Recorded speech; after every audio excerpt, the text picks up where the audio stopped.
జరుపుకుంటారు. పురాణ ఇతిహాసాలు అంటే ఏమిటి? రామాయణం, భారతం, భాగవతం ఇవన్నీ కూడా అష్టాదశ పురాణాలు ఉన్నాయి. ఈ అష్టాదశ పురాణాలు కూడా ఎవరు రచించారు అంటే వ్యాస మహర్షి వారు రచించారు.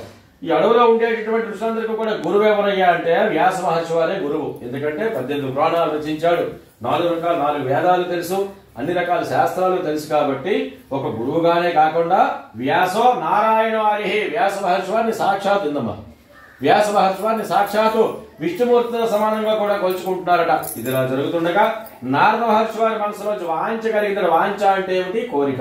ఏమిటా కోరిక?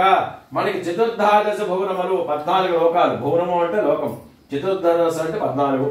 మన భూలోకాలు అంటే భూలోకాలు, లోకాలు 14 లోకాలు ఉన్నాయి అంటున్నారు.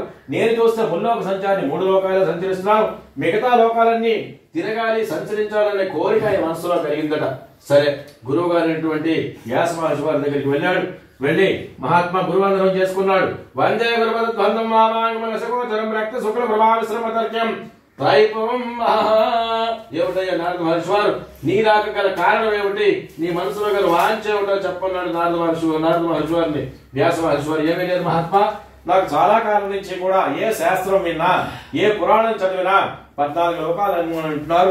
నేను చూస్తే ముల్లోక సంచారి 3 లోకాలు సంచరిస్తున్నాను, మిగతా లోకాలని తిరగాలి, సంచరించాలని కోరిక నా మనసులో కలిగింది.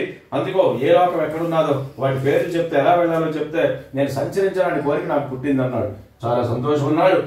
భూమి నుంచి కిందకు 7 లోకాలు ఉన్నాయి, భూమి మొదలుకొని పైకి 7 లోకాలు ఉన్నాయి, వాటి పేర్లు చెప్తాను వినమన్నాడు. అతళ, వితళ, సుతళ, రసాతళ, తలాతళ, మహాతళ, పాతాళ లోకాలు భూమి నుంచి కిందకున్నాయి. భూమి మొదలుకొని పైకి 7 లోకాలు ఉన్నాయి, వాటి పేర్లు చెప్తాను వినమన్నాడు. భూలోక, భువర్లోక, సువర్లోక, జనవలోక, తపోలోక, మత్స్య, సత్యలోకాదులు ఇవి పైన 7 ఉన్నాయి. మొత్తం 14 లోకాలు. ఏ లోకానికి ఎలా వెళ్ళాలో కూడా చెప్పారు. గురువు గారైనటువంటి వ్యాస మహర్షి వారికి పాదాభివందనం చేసుకొని ఒక్కొక్క లోకం చెప్పినా కూడా 13 లోకాలు కూడా బ్రహ్మాండంగా సంచరించాడు. 13 లోకాలు కూడా ఎలా ఉన్నాయి అంటే మన భూలోకంలో ఎన్ని కోట్ల జీవరాశులు అయితే ఉన్నాయో అన్ని కోట్ల జీవరాశులు కూడా 3 పువ్వులు 6 కాయలుగా వికసిస్తున్నాయి. చాలా బ్రహ్మాండంగా ఉన్నాయి, ఎటువంటి లోటుపాట్లు లేకుండా బేష్ బాగానే ఉంది అనుకున్నాడు.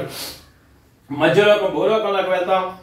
భూలోకంలోకి వెళ్ళి చూసేటప్పటికి నా 14 లోకాలు కూడా దర్శనం అయిపోతుంది. భూలోకంలో మానవులు ఎలా ఉన్నారు అని చెప్పి భూలోకంలో పైన అడుగు పెట్టగానే మానవులు ఎలా ఉన్నారయ్యా అంటే మధ్యలోకార్జన సర్వే నానా క్లేశ సమన్విత. క్లేశం అంటే ఏమిటి? కష్టాలు. కష్టాలు అంటే ఎలాంటివి?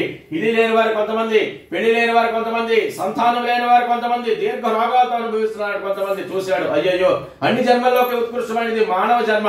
అటువంటిది మానవ జన్మలు మానవులకి ఇటువంటి కష్టాలు తొలగాలంటే వీరి చేత ఏదైనా వ్రతం చేయిస్తామని చెప్పి తలంచుకున్నాడు. ఎవరిని అడుగుదాం? మనకి త్రిమూర్తులు అంటాం, సృష్టి, స్థితి, లయ. జీవితంలో స్థిరపరిచేవాడు విష్ణుమూర్తే కాబట్టి సృష్టిగా బ్రహ్మను అడుగుదామా? సృష్టికర్త. ఈశ్వరుని అడుగుదామా? లయకర్త. సృష్టి లయ కాకుండా జీవితంలో స్థిరపరిచేవాడు విష్ణుమూర్తే కాబట్టి విష్ణుమూర్తిని సంప్రదిద్దామని ఉద్దేశంతో సాక్షాత్తు వైకుంఠంలోకి వెళ్లి అడుగు పెట్టాడు. అడుగు పెట్టగానే విష్ణుమూర్తి వారు ఎలా ఉన్నారయ్యా వైకుంఠంలో అంటే సర్పాసనం మీద శేషపాలకు వేసుకుని విశ్రాంతి పొందుతున్నారు విష్ణుమూర్తి వారు. లక్ష్మీదేవి వారు కాళ్ళు ఎత్తుతున్నారు. అటువంటి సమయంలో నారద మహర్షి వారు ప్రవేశించారు. ప్రవేశించగానే విష్ణుమూర్తి వారి వంటలోంచి భయం పుడుతున్నాడు, కంపం. ఎందుకంటే కలహప్రియుడు ఏ తగు మోసుకొచ్చాడో నారద మహర్షి వారు ప్రశాంతంగా పడుకున్నాను అనుకున్నాడు. ఎంతకైనా బ్రాహ్మణుడు కాబట్టి నారద మహర్షి వారు ఉచితాసనం దర్భాసనం వేశారు, సగౌరవంగా కూర్చుండబెట్టారు. కూర్చుండబెట్టి ఏమిటయ్యా నారద మహర్షి వారు తమ రాక గల కారణం ఏమిటి? ఊరికినారు మహానుభావులు, మీ కోరిక ఏమిటో చెప్పమన్నాడు. ఏమీ లేదు మహాత్మా, నాకు చాలా కాలం నుంచి కూడా 14 లోకాలు ఉన్నాయని చెప్పి తెలిసి తిరగాలనే కోరిక నా మనసులో కలిగి మా గురువు గారైనటువంటి వ్యాస మహర్షి వారిని సంప్రదించాను. 14 లోకాల పేర్లు చెప్పారు. 13 లోకాలు కూడా బ్రహ్మాండంగా సంచరించారు. 14 లోకం భూలోకంలో మానవ లోకం అడుగు పెట్టేటప్పటికి మానవులందరూ కూడా చాలా దరిద్రాన్ని అనుభవిస్తున్నారు. వాళ్ళకి ఆ కష్టాలు తొలగాలంటే ఏదైనా వ్రతం ఏదైనా ఉంటే చెప్తారని చెప్పి మీ దగ్గరికి వచ్చానన్నాడు. చాలా సంతోషం అన్నాడు. మనకి అష్టాదశ పురాణాలు ఉన్నాయి. ఈ అష్టాదశ పురాణాల్లో కూడా ఈ 18 పురాణంలో స్కాంద పురాణం అంటే పురాణంలో రేవాఖండం అధ్యాయంలో కూడా సత్యదేవ వ్రతాలకు వ్రతం అంటూ ఉంటున్నారు మహాత్మా.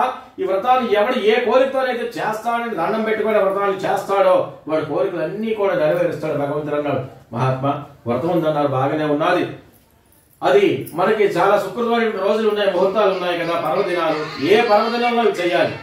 ఏకాదశ్యాం పౌర్ణమాస్యాం రవి సంక్రమణ దినేన ఏకాదశి నాడు చేయొచ్చు, పౌర్ణమి నాడు చేయొచ్చు, రవి సంక్రమణ నాడు చేయొచ్చు, గృహ ప్రవేశాలు ఇంట్లో దిగిన తర్వాత చేయొచ్చు, కొత్తగా మీకులాగా నూతన దంపతులు పెట్టి ఈ వ్రతాన్ని చేయొచ్చు. యస్మిన్ కస్మిన్ దినోర్ మధ్య చాలా మంది పుణ్యక్షేత్రాలు తిరిగి గంగ పూజ పెట్టుకుని వ్రతాలు చేసుకుంటారు, అప్పుడు చేయొచ్చు. ఇంకా కాకపోతే ఎవరు ఏ కోరికైతే సత్యదేవుడు కోరుకుంటారో ఆ కోరికను సత్యదేవుడు ఎప్పుడైతే నెరవేరుస్తాడో ఆ రోజు ఈ వ్రతాలు చేయొచ్చు అన్నాడు. వేష్ బాగానే ఉందండి, దానికి కావాల్సిన సామగ్రి ఏమిటో నాకు చెప్పరా అన్నాడు.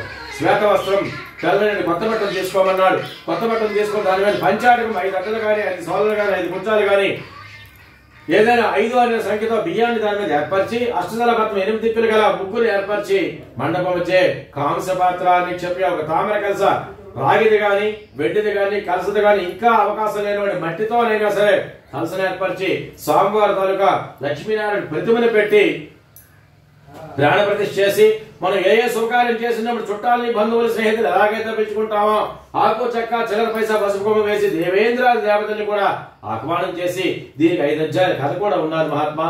ఈ 5 అధ్యాయాల కథ కూడా ఎవరైతే భక్తి శ్రద్ధలతో వింటారో అది వింటూ స్వామివారికి ముఖ్యంగా ప్రీతైనటువంటి ఘృతపక్క పాయసాన్నం, గోధుమ నూక, ఆవు పాలు, ఆవురయ్య తగినటువంటి సుగంధ ద్రవ్యాలతో వేసి చేసే ప్రసాదం ఆయనకి ప్రీతి.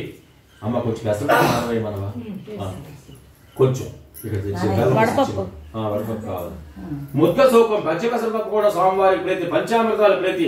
ఇవన్నీ కూడా ఎవరు శక్తానుసారంగా కూడా వాళ్ళు చేసుకొని భక్తి శ్రద్ధతో ఎవరైతే చేస్తారో వాళ్ళ భగవంతుడు అనుగ్రహం ఉంటుందన్నాడు. బాగానే ఉన్నారు మహాత్మా. ఎప్పుడు చేయాలో చెప్పారు, ఏమిటి కావాలో చెప్పారు. దీనికి 4 వర్ణాల వారు ఉన్నారు, బ్రహ్మ క్షత్రియ వైశ్య శూద్ర. ఈ 4 వర్ణాల వారు చేయొచ్చా, నేడు కులమతి భేదాలు ఏమైనా ఉన్నాయా అన్నాడు. భగవంతుడి దగ్గర కులమతి భేదాలు ఉంటే ఏమీ లేవు, ఏ వర్ణం వాడైనా చేయొచ్చు. కష్టాలు అనేవి అందరికీ సమానమే కదా, కాబట్టి ఎవరైనా చేయొచ్చు అన్నాడు. బాగానే ఉన్నాడు అనుకున్నాడు. సత్యదేవుడేమో విష్ణుమూర్తికి దండం పెట్టుకున్నాడు. ఈ 4 ఇంకా నీకు మొదటి అధ్యాయం పూర్తి చేశారు, ఎవరెవరు చేయాలి, ఎప్పుడెప్పుడు చేయాలి, ఎలా చేయాలో నీకు చెప్పారు. ఇంకా 4 అధ్యాయాలు ఉన్నాయి. 2వ అధ్యాయంలో ఇదేమిటంటే మొట్టమొదటిగా భూలోకంలో వ్రతాన్ని ఎవరు చేసి ఇటువంటి సుకృతాన్ని పొందాడో చెప్తారు వినమన్నాడు. 2 అక్షతలు వేసి మిగతా పట్టుకోండి. స్కాంద ప్రాణాయామకంటే 2 అక్షతలు వేయాలి, మిగతా పట్టుకోవాలి. స్కాంద ప్రాణాయామకంటే